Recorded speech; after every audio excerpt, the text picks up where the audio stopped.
ನರೇಂದ್ರ ಮೋದಿಯವರು ಮಾಡಿಸಿದ್ದು ಆಪರೇಷನ್ ಸಿಂಧೂರ. ನಮ್ಮ ಪ್ರಿಯಾಂಕ ಖರ್ಗೆಯವರು ಮಾಡಿಸಿದ್ದು ಆಪರೇಷನ್ ಪರಪ್ಪನ ಅಗ್ರಹಾರ ಕಾರಾಗೃಹ. ಆಪರೇಷನ್ ಸಿಂಧೂರ ನಡೆಸಿದ್ದು ದೇಶದ ರಕ್ಷಣೆಗಾಗಿ. ಆಪರೇಷನ್ ಕಾರಾಗೃಹ ನಡೆಸಿದ್ದು ಕಾಂಗ್ರೆಸ್ ಸರ್ಕಾರದ ರಕ್ಷಣೆಗಾಗಿ. ನೋಡಿ, ಈ ನಮ್ಮ ರಾಜಕಾರಣಿಗಳು ತಮ್ಮ ಸರ್ಕಾರದಲ್ಲಿ ಏನಾದ್ರೂ ಸಮಸ್ಯೆಗಳು ಉಂಟಾದಾಗ ಅಥವಾ ವೈಫಲ್ಯಗಳು ಕಂಡು ಬಂದಾಗ ತಮ್ಮ ಸಮಸ್ಯೆಗಳನ್ನ, ತಮ್ಮ ವೈಫಲ್ಯಗಳನ್ನ ಮುಚ್ಚಿ ಹಾಕೊಳ್ಳೋದಕ್ಕೆ, ಹಾಗೆ ಜನರ ಮತ್ತು ಮಾಧ್ಯಮದವರ ಮನಸ್ಸನ್ನ ಬೇರೆ ಕಡೆಗೆ ಡೈವರ್ಟ್ ಮಾಡೋದಕ್ಕೆ ಆಗಾಗ ಇಂತಹ ರೈಡ್ಗಳನ್ನ ನಡೆಸ್ತಾನೆ ಇರ್ತಾರೆ. ಕಾವೇರಿಯ ಕಿಚ್ಚು ಹೆಚ್ಚಾದಾಗ ಜೈಲಿನಿಂದ ದರ್ಶನ್ ರವರ ವಿಡಿಯೋಗಳು ಅಥವಾ ಫೋಟೋಗಳು ಹೊರಗಡೆ ರಿಲೀಸ್ ಆಗ್ತವೆ. ದರ್ಶನ್ ರವರ ಜನಪ್ರಿಯತೆಯನ್ನ ಇಲ್ಲಿ ಬಳಕೆಯನ್ನ ಮಾಡಿಕೊಳ್ಳಲಾಗುತ್ತೆ. ಈಗ ಬಿಡದಿಯ ಬಿಕ್ಕಟ್ಟು, ಹಾಗಾಗಿ ಪ್ರಜ್ವಲ್ನ ವಿಡಿಯೋಗಳು ಜೈಲಿನಿಂದ ಹೊರಗಡೆ ಬರ್ತಾ ಇದ್ದಾವೆ. ಪ್ರಜ್ವಲ್ ಕುಟುಂಬದ ಜನಪ್ರಿಯತೆಯನ್ನ ಇಲ್ಲಿ ಬಳಕೆಯನ್ನ ಮಾಡ್ಕೊಳ್ಳಲಾಗ್ತಾ ಇದೆ. ಒಟ್ನಲ್ಲಿ ಹೇಳಬೇಕು ಅಂದ್ರೆ ದರ್ಶನ್ ರವರನ್ನ ಹಾಗೆ ಪ್ರಜ್ವಲ್ನ ಈ ನಮ್ಮ ರಾಜಕಾರಣಿಗಳು ಒಂದು ಪ್ರೊಟೆಕ್ಷನ್ ಶೀಲ್ಡ್ನ ರೀತಿಯಾಗಿ ಬಳಕೆಯನ್ನ ಮಾಡಿಕೊಂಡು ಜನರ ಹಾಗೂ ಮಾಧ್ಯಮದವರ ಮೈಂಡ್ ಅನ್ನ ಬೇರೆ ಕಡೆಗೆ ಡೈವರ್ಟ್ ಮಾಡ್ತಾ ಇದ್ದಾರೆ ಅಷ್ಟೇನೆ. ನೋಡಿ, ಬಿಡದಿ ಹೋರಾಟದ ನೇತೃತ್ವವನ್ನ ಯಾರು ವಹಿಸ್ಕೊಂಡಿರೋದು? ಬಿಡದಿ ಹೋರಾಟದ ನೇತೃತ್ವವನ್ನ ವಹಿಸ್ಕೊಂಡಿರೋದು ಕುಮಾರಸ್ವಾಮಿ ಅವರು. ಬಿಡದಿಯಲ್ಲಿ ಹೋರಾಟದ ಕಿಚ್ಚು ಹೆಚ್ಚಾಗ್ತಾ ಇದೆ. ಇದೇ ಸಮಯದಲ್ಲೇನೆ, ಹೋರಾಟದ ಕಿಚ್ಚು ಹೆಚ್ಚಾಗುತ್ತಿರುವಂತಹ ಸಮಯದಲ್ಲೇನೆ ಪರಪ್ಪನ ಅಗ್ರಹಾರ ಜೈಲಿನಿಂದ ಪ್ರಜ್ವಲ್ ವಿಡಿಯೋ ರಿಲೀಸ್ ಆಗುತ್ತೆ. ಪ್ರಜ್ವಲ್ ವಿಡಿಯೋ ರಿಲೀಸ್ ಆಗ್ತಾ ಇದ್ದಾಗನೆ ಮಾಧ್ಯಮದವರು ಹಾಗೆ ಜನರೆಲ್ಲ ಬಿಡದಿ ವಿಚಾರವನ್ನ ಬಿಟ್ಬಿಟ್ರು. ಮಾಧ್ಯಮದವರು ಕುಮಾರಸ್ವಾಮಿ ಅವರ ಬಳಿ ಹೋಗಿ, ಕುಮಾರಸ್ವಾಮಿ ಅವರೇ, ಈ ರೀತಿಯಾಗಿ ಒಂದು ವಿಡಿಯೋ ರಿಲೀಸ್ ಆಗಿದೆ, ಇದರ ಬಗ್ಗೆ ನೀವೇನ್ ಹೇಳ್ತೀರಾ ಅಂತ ಪ್ರಶ್ನೆಗಳನ್ನ ಮಾಡ್ತಾ ಇದ್ದಾರೆ.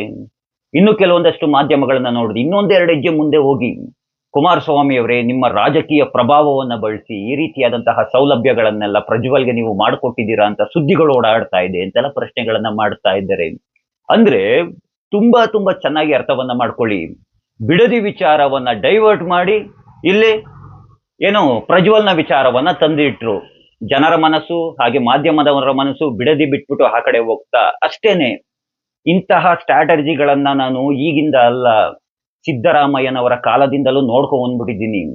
ಸಿದ್ದರಾಮಯ್ಯನವರು ಮುಖ್ಯಮಂತ್ರಿಗಳಾಗಿದ್ದಾಗ ರಾಜ್ಯದಲ್ಲಿ ಏನಾದ್ರೂ ಸಮಸ್ಯೆಗಳು ಉಂಟಾಯಿತು ಅಥವಾ ಆಡಳಿತ ಸರ್ಕಾರದಲ್ಲಿ ಏನಾದ್ರೂ ವೈಫಲ್ಯಗಳು ಕಂಡು ಬಂತು ಅಂದ್ರೆ ಇದ್ದಕ್ಕಿದ್ದ ಹಾಗೇನೆ ಕನ್ನಡದ ಮೇಲೆ ಪ್ರೀತಿ, ಪ್ರೇಮ, ಕರುಣೆ ಎಲ್ಲ ಉಕ್ಕಿ ಉಕ್ಕಿ ಉಕ್ಕಿ ಹರಿಯೋದು ಪ್ರಾರಂಭ ಆಗ್ಬಿಡೋದು. ಕನ್ನಡದ ಹೆಸರಿನಲ್ಲಿ ಹೋರಾಟಗಳು ಪ್ರಾರಂಭವಾಗ್ಬಿಡೋದು. ಕನ್ನಡಿಗರಿಗೆ ಮೀಸಲಾತಿ ಬೇಕು ಅಂತ ಹೋರಾಟಗಳು ಪ್ರಾರಂಭವಾಗ್ಬಿಡೋದು.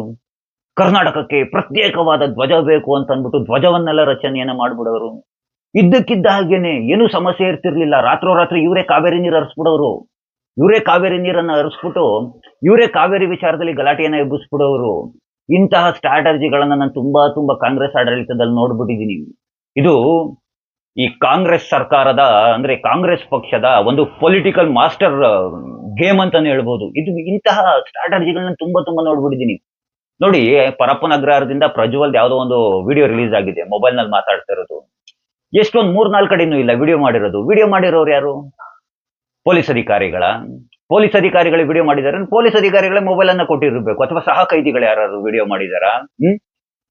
ಬೇಕು ಅಂತಲೇನೆ ಇದನ್ನ ವಿಡಿಯೋ ಮಾಡಿ ಬೇಕಾದಂತಹ ಸಮಯದಲ್ಲಿ ವಿಡಿಯೋನ ಲೀಕ್ ಮಾಡಿದ್ದಾರೆ ಅಷ್ಟೇನೆ. ಇದೇನು ಒಂದು ರಾಜಕೀಯದ ಬಗ್ಗೆ ಒಂದು ಅಲ್ಪ ಸ್ವಲ್ಪ ಜ್ಞಾನ ಇರೋಂಥವನ್ಗೂ ಸಹ ಅರ್ಥವಾಗ್ಬಿಡುತ್ತೆ ಯಾವ್ಯಾವ ರೀತಿಯಾಗೆಲ್ಲ ಈ ರೀತಿಯಾಗಿ ಗೇಮ್ಗಳನ್ನ ಆಡ್ತಾರೆ ರಾಜಕಾರಣಿಗಳು ಅಂತ. ಏನೋ ನನ್ನ ಪ್ರಕಾರವಾಗಿ ಹೇಳ್ಬೇಕು ಅಂದ್ರೆ ಇದನ್ನ ಉದ್ದೇಶಪೂರ್ವಕವಾಗಿ ವಿಡಿಯೋವನ್ನ ಮಾಡಿಕೊಂಡು ಬೇಕಾದಂತಹ ಸಮಯದಲ್ಲಿ ಬೇಕಾದಂತಹ ಸಮಯಕ್ಕೆ ಇಂತಹ ವಿಡಿಯೋಗಳನ್ನ ಬಿಡುಗಡೆಯನ್ನ ಮಾಡ್ತಾ ಇದೆ. ದರ್ಶನ್ ರವ್ರದ್ದು ಅದೇ ರೀತಿಯಾಗಿನೇ ನೋಡಿ, ರಾಜ್ಯದಲ್ಲಿ ಏನೋ ಒಂದು ಸಮಸ್ಯೆ ಆದಾಗ ಇದ್ದಕ್ಕಿದ್ದಾಗೇನೆ ಒಂದು ಫೋಟೋ ರಿಲೀಸ್ ಮಾಡ್ಬಿಟ್ರು. ಅಲ್ಲಿಗೆ ಮಾಧ್ಯಮದವರೆಲ್ಲ ಆ ಕಡೆಗೆ ತಿರುಕೊಂಡ್ಬಿಟ್ರು. ಇಂಥವು ತುಂಬಾ ತುಂಬಾ ಚೆನ್ನಾಗಿ ಮಾಡ್ತಾರೆ ನಮ್ಮ ರಾಜಕಾರಣಿಗಳು. ಜನರ ಮನಸ್ಸನ್ನ ಬೇರೆ ಕಡೆಗೆ ಡೈವರ್ಟ್ ಮಾಡಿ ತಮ್ಮ ರಾಜಕೀಯ ಬೇಳೆಗಳನ್ನ ಬೇಯಿಸ್ಕೊಳ್ಳೋದಕ್ಕೆ. ಪರಪ್ಪನ ಅಗ್ರಹಾರದಲ್ಲಿ ಏನ್ ನಡೀತದೆ, ಏನೇನೆಲ್ಲ ಒಳಗಡೆ ಹೋಗ್ತದೆ, ಅಲ್ಲೆಲ್ಲ ಯಾವ್ಯಾವ ರೀತಿಯಾಗಿ ಅಧ್ವಾನ ಆಗ್ಬಿಟ್ಟಿದೆ ಅಂತ ಏನು ನಾನೇನು ಹೇಳ್ಬೇಕಾಗಿಲ್ಲ, ಪ್ರತಿಯೊಬ್ಬರಿಗೂ ಗೊತ್ತು. ಮೀಡಿಯಾಗಳಲ್ಲೇ ಬರ್ತಾ ಇರ್ತದೆ, ಸೋಷಿಯಲ್ ಮೀಡಿಯಾಗಳಲ್ಲೇ ಬರ್ತಾ ಇರುತ್ತೆ. ದುಡ್ಡೊಂದಿತ್ತು ಅಂತಂದ್ರೆ ಏನೆಲ್ಲ ನಡೆಯುತ್ತೆ ಅಂತ ಎಲ್ಲರಿಗೂ ಗೊತ್ತು. ಏನೋ ಅದಂತೂ ಬದಲಾಯಿಸೋದಕ್ಕೆ ಸಾಧ್ಯ ಇಲ್ಲ ಬಿಡಿ. ಪರಪ್ಪನ ಅಗ್ರಹಾರದಲ್ಲಿ ಆ ವೆದರ್ ಏನಿದೆ, ಆ ವೆದರ್ನ ಕೆಲವೊಂದಷ್ಟು ಜನ ಹೇಳ್ತಿರ್ತಾರೆ. ಹೀಗೆ ಯಾವುದೋ ಒಂದು ವಿಡಿಯೋ ನೋಡ್ತಾ ಇದ್ದೆ, ನಾನು ಹೊರಗಡೆ ಇರೋದ್ಕಿಂತ ಒಳಗಡೆನೇ ಇದ್ರೆ ತುಂಬಾ ತುಂಬಾ ನೆಮ್ಮದಿಯಾಗಿರ್ತೀನಿ, ಹಾಗಾಗೇನೆ ಹೊರಗಡೆ ಬರ್ತಿದ್ದಾಗೇನೆ ಏನಾದ್ರು ಕ್ರೈಮ್ ಮಾಡ್ಬಿಟ್ಟು ಒಳಗಡೆ ಹೊರಟೋಗ್ಬಿಡ್ತೀನಿ ಅಂತ ಹೇಳ್ತಾ ಇದ್ದಾರೆ. ಅಂದ್ರೆ ನೋಡಿ, ಹೊರ ಜಗತ್ಗಿಂತ ಒಳ ಜಗತ್ತೇನೆ ಅವ್ರಿಗೆ ತುಂಬಾ ಚೆನ್ನಾಗಿದೆ. ಆ ವೆದರ್‌ಗೆ ಅಡ್ಜಸ್ಟ್ ಆಗ್ಬಿಟ್ಟಿದ್ದಾರೆ.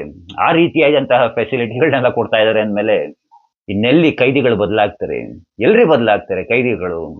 ಅಯ್ಯೋ! ಏನ್ ಬದಲಾಗ್ತಾರೆ ಏನು ಅಂತ ಹೇಳ್ತಾ, ಆ ಕೃಷ್ಣ ಎಲ್ಲರಿಗೂ ಒಳ್ಳೆಯದನ್ನ ಮಾಡ್ಲಿ. ಎಲ್ರಿಗೂ ಧನ್ಯವಾದಗಳು. ಜೈ ಶ್ರೀ ಕೃಷ್ಣ.